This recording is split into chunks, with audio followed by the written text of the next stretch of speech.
બોપલમાં થયેલા ફાયરિંગ કેસનું રહસ્ય ઘૂંટાયું છે, જેમાં મૃતક કલ્પેશ ટુંડિયાના ખિસ્સામાંથી પોલીસને હવે સુસાઇડ નોટ મળી આવી છે. ગ્રામ્ય પોલીસ યુવકના અક્ષર સુસાઇડ નોટ સાથે સરખાવવાની કાર્યવાહી કરશે. સુસાઇડ નોટ ખરેખર કલ્પેશે લખી છે કે કેમ તે સૌથી મોટો પ્રશ્નાર્થ છે. યુવકે પોતાના રૂમમાં આત્મહત્યા કરી હોવાનું પ્રાથમિક તારણ છે. આત્મહત્યા કરે તે પહેલા જ યુવકને બે વ્યક્તિ છે તે મળવા આવ્યા હતા. મોતનું સાચું કારણ જાણવાની દિશામાં હાલ પોલીસે કવાયત હાથ ધરી છે. શિવાલય રો હાઉસમાં 2 રાઉન્ડ ફાયરિંગ થયું હતું. શેરબજારના પૈસાની લેતી દેતીમાં ફાયરિંગ થયું હોવાનું અનુમાન કરાયું હતું. સુસાઇડ નોટ મળતા હત્યા કે આત્મહત્યાને લઈને હવે પ્રશ્નાર્થ છે તે ઉભો થયો છે. યુવકના ઘરેથી રિવોલ્વર ન મળતા પોલીસ પણ અસમંજસમાં મુકાઈ છે. એફએસએલ અને પીએમ રિપોર્ટ આવ્યા પછી આગળની કાર્યવાહી થશે. ફોન આવ્યો એટલે હું અહીંયા આવ્યો, ખ્યાલ આવ્યો કે ભાઈ આ થઈ ગયું. દીકરી એમ કે છે કે 2 જણા આવ્યા હતા, હેઠે ઉભા, પછી શું થયું કઈ ખબર ન પડી. હેઠે હતી, નીચે લેસન કરતી હતી, નીચે રૂમમાં, ઉપરના રૂમમાં એનો બેડરૂમ છે. એ આ કલ્પે ઉપર ગયો, પછી એને શું થયું એને ખબર ન પડી. 2 જણા હતા એ પછી બહાર નીકળી ગયા હતા અને આ અવાજ આવ્યો કઈ એટલે દીકરી ઉપર ગઈ તો આ લોહી લોહાણ હાલતમાં હેઠે પડ્યો હતો. છોકરીએ પછી એના મમ્મીને ફોન કર્યો, વિડીયો કોલ.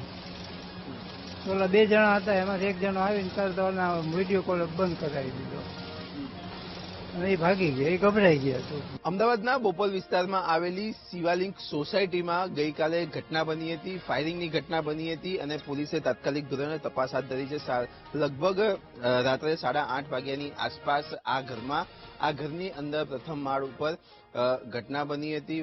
વાત કરવામાં આવે તો કલ્પેશ નામના વ્યક્તિએ પોતાના રૂમમાં ફાયરિંગ કર્યું હોવાની પણ વાત સામે આવી રહી છે. સાથે બીજી વાતની વાત કરીએ તો તેઓને 2 વ્યક્તિ મળવા આવ્યા હતા અને 2 વ્યક્તિની મુલાકાત દરમિયાન અથવા તો મુલાકાત બાદ આ ફાયરિંગની ઘટના સામે આવી છે. એટલે કે પોલીસે હવે આત્મહત્યા અને હત્યા બંનેની થિયરી પર સમગ્ર કેસની તપાસ હાથ ધરી છે. મહત્વની વાત કરવામાં આવે તો કલ્પેશ નામનો વ્યક્તિ છે તેનું ફાયરિંગમાં મૃત્યુ થયું છે અને પોલીસે બંને થિયરી એટલે કે હત્યા અને આત્મહત્યા બાબતે તપાસ હાથ ધરી છે. સાથે જ કલ્પેશ છે તે શેરબજારના ધંધા સાથે સંકળાયેલો હતો, ત્યારે ખરેખર હકીકત હવે શું મળશે તે જોવું રહ્યું. સાથે જ પોલીસને સુસાઇડ બાદ એક મૃતકના ખીચામાંથી એક સુસાઇડ નોટ પણ પ્રાપ્ત થઈ છે. ત્યારે હવે પોલીસે અક્ષર મેચિંગ કરી બાદ વધુ તપાસ હાથ ધરી છે.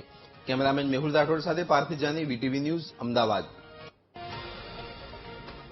પવિત્ર શ્રાવણ મહિનામાં ઉપવાસ રાખતા શ્રદ્ધાળુઓની આસ્થા સાથે ચેડા કરતા તત્વો સક્રિય થયા છે. રાજકોટમાં ફરાળી પેટીસમાં મકાઈના લોટનું મિશ્રણ હોવાનું ફૂડ વિભાગની તપાસમાં સામે આવ્યું છે. ભેળસેળવાળી ફરાળી વસ્તુનું વેચાણ કરતા વિક્રેતાઓ સામે ફૂડ વિભાગે તપાસ હાથ ધરી છે. ત્યારે ગાયત્રીનગર મેઇન રોડ પર આવેલી જલારામ ફરસાણ નામની દુકાનમાં તપાસ કરવામાં આવી હતી, જ્યાંથી ફરાળી પેટીસમાં ભેળસેળ હોવાનું અને વાસી ખાદ્ય સામગ્રીનો મોટો જથ્થો મળી આવ્યો હતો.